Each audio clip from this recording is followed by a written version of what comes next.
What would be some examples of that? What role does that honor shame dynamic play in cultures around the world? Well, to answer that, you almost have to, answer, well, it's the answer is as different as cultures are different. I was literally getting donuts 2 days ago from one of my classes, and I was listening to NPR on my radio, and there was a feature that they were doing on shame among union activists. And I didn't know this story, but I've got notes for it now. The whole notion of scabs. Yeah, when you have a picket line, a strike, and you've got non-union workers coming across the picket line to take jobs. And this was the story of these union workers who would go and shame publicly the employers who were hiring these replacement workers. They also talked about the NFL when this happened several years ago. And the point was that how the owners of these businesses ultimately relented and broke down because they couldn't stand the bad publicity, the public shame that the union organizers were bringing by calling them bad names and by putting signs up in front of their businesses about how pathetic and awful and terrible and shameful their actions were. And so the whole point of this 30-minute segment was shame works. And this was in Chicago and Philadelphia that they were talking about in the late 20th century. So that's just one example of how that works. And it works differently in every culture. Some cultures put a higher premium, almost like a social currency, on public reputation. And there are subcultures in the United States where that is the case, right? That your reputation is an actual form of currency. It's so important, and you do everything that you can to maintain that public face. And if it's impacted negatively, if it's polluted, if you lose it, well, that's really going to impact you negatively in your ability to do stuff. And there are other parts of our cultures where that isn't important. There are cultures where the loss of public face is a greater personal pain than it is in other cultures. And these dynamics can be so different from culture to culture to culture that it's really impossible to talk about it universally. But just those examples maybe are a couple of ways to think about how these things work. We honor people regularly. I work at a university. We give awards.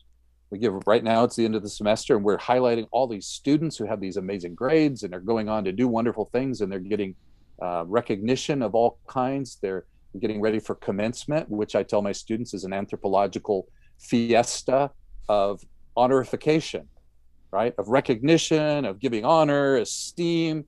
We all wear special clothes. I mean, it's just dripping with honor, the whole thing. Special music, special events, special meals, banquets, et cetera, et cetera. And so these are kind of just normal parts of our North American academic culture. And so, you just go look at every single culture kind of with the eyes of honor exegesis, understanding how honor works in every culture. You can come up with different things in so many different configurations. One thing I might add to what you said, Chris, is that there are a broad variety of honor-shame dynamics that can be identified. And one of the things that I did in my first book, The Global Gospel, is I identified 9 different dynamics of honor and shame that have been written about by scholars. And then I showed how these things are represented in Scripture, in the Old and New Testament. So, for example, the love of honor, the passion for honor and glory, that is considered an honor-shame dynamic. 2 sources of honor, the fact that there's ascribed honor and achieved honor. The image of limited good, the idea that there's only so much good to go around, and when someone gains something of that limited good, let's say it's money or it's land or it's honor, then by definition, someone else has less. So when you have this idea of limited good, it fuels conflict. Then there's a dynamic called challenge and riposte, which is another form of it's like a fencing term. Challenge, riposte is a fencing term. And that's about honor, competition, and conflict. Then there's the concept of face. This is a very prominent dynamic,